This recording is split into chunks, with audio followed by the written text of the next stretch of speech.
Assalamualaikum warahmatullahi wabarakatuh. Halo, nama saya Farida Sidika Lansori dari kelompok 4 Bahasa Indonesia. Saya di sini akan menjelaskan tentang pengertian paragraf atau alinea. Paragraf atau alinea adalah gabungan beberapa kalimat yang saling berhubungan dan menghasilkan suatu tema tertentu. Umumnya, paragraf terdiri dari 4 hingga 10 kalimat, tergantung pengembangan gagasan yang diinginkan penulisnya.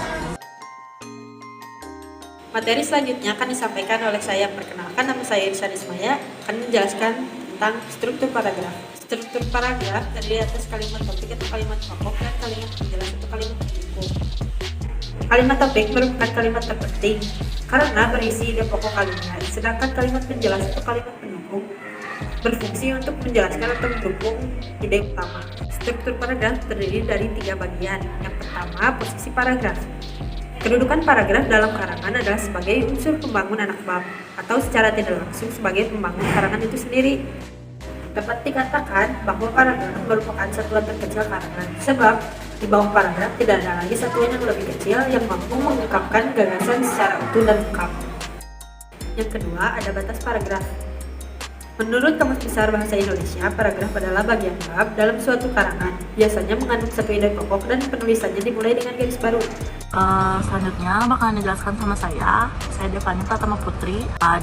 Di Amarta, paragraf ialah satuan pembagian lebih kecil di bawah suatu bab dalam buku. Paragraf biasanya diberi angka Arab. Sekian dari saya. Ada kegunaan paragraf. Kegunaan paragraf terdiri atas 5 bagian. Yang pertama, sebagai penampung fragmen ide pokok dan gagasan pokok keseluruhan paragraf. Yang kedua, alat untuk memudahkan pembaca memahami jalan pikiran penulisnya. Yang ketiga, penanda bahwa pikiran baru dimulai. Yang keempat, alat bagi pengarang untuk mengembangkan jalan pikiran secara sistematis. Yang terakhir, dalam rangka keseluruhan karangan, paragraf dapat berguna bagi pengantar, transisi, dan penutup. Terima kasih. Saya Siti Kamila dari kelompok 4 akan menjelaskan mengenai syarat-syarat paragraf. Syarat-syarat paragraf ada 3. Yang pertama adalah kesatuan, yakni suatu paragraf harus dibangun dengan satu pikiran yang jelas, yang kemudian diuraikan ke dalam bentuk pikiran pokok dan beberapa pikiran penjelas, yang mana satu dengan yang lainnya harus saling berhubungan. Yang kedua adalah kepaduan atau koherensi. Koherensi terwujud dari hubungan kompak antar kalimat pembentuk paragraf agar mudah dipahami.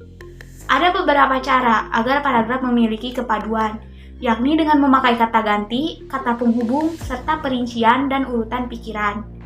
Yang ketiga adalah kelengkapan.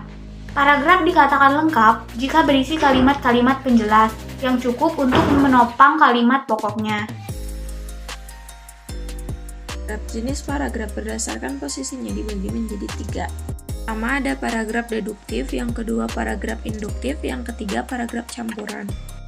Paragraf deduktif merupakan jenis paragraf yang dikelompokkan berdasarkan letak kalimat utamanya.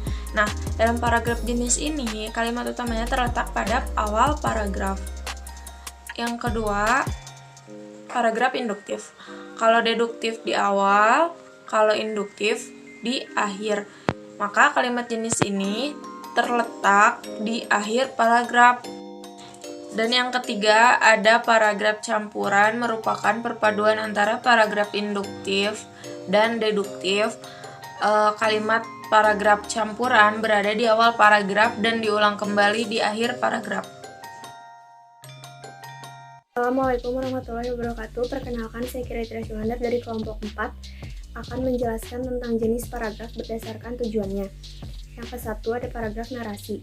Paragraf narasi adalah kita menuliskan suatu kejadian dengan cara menceritakan dari awal kejadian hingga akhir kejadian berdasarkan urutan waktunya. Misalnya, kita akan menceritakan bagaimana kita mendapatkan beasiswa studi exchange ke luar negeri. Nah, di situ kita menceritakan dari awal kita menjadi mahasiswa baru, bagaimana proses mendapatkannya, dan akhirnya kita bisa mendapatkan beasiswa tersebut. Yang kedua ada paragraf eksposisi. Adalah paragraf yang memaparkan suatu fakta atau kenyataan kejadian tertentu. Tujuan dari paragraf ini adalah menyampaikan informasi, menjelaskan dan menerangkan suatu topik kepada orang lain. Contohnya teks berita, teks ilustrasi, teks perbandingan, teks analisis. Yang ketiga ada paragraf argumentasi. adalah paragraf yang menjelaskan suatu masalah dengan bukti yang mendukung, bertujuan meyakinkan orang lain bahwa ide, gagasan, atau pendapat yang dipaparkan adalah benar dan terbukti nyata. Contoh adalah teks yang berisi kejadian nyata berdasarkan bukti dan alasannya. Yang keempat adalah paragraf persuasif, adalah paragraf yang mempromosikan sesuatu dengan cara mempengaruhi atau mengajak orang lain. Dapat kita jumpai dalam iklan, majalah, atau koran. Contoh paragrafnya seperti sehatkan diri tanpa rokok, mari hidup sehat, atau gunakan hak pilih Anda dengan baik. Di sini saya akan menjelaskan pengembangan paragraf atau alinea. Pertama, kemampuan memperinci secara maksimal gagasan utama alinea ke dalam gagasan-gagasan bawahan. Kedua, kemampuan mengurutkan gagasan-gagasan bawahan ke dalam suatu urutan yang teratur.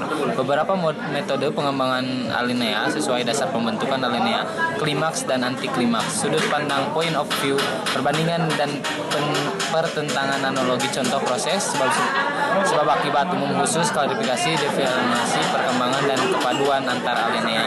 Terima kasih.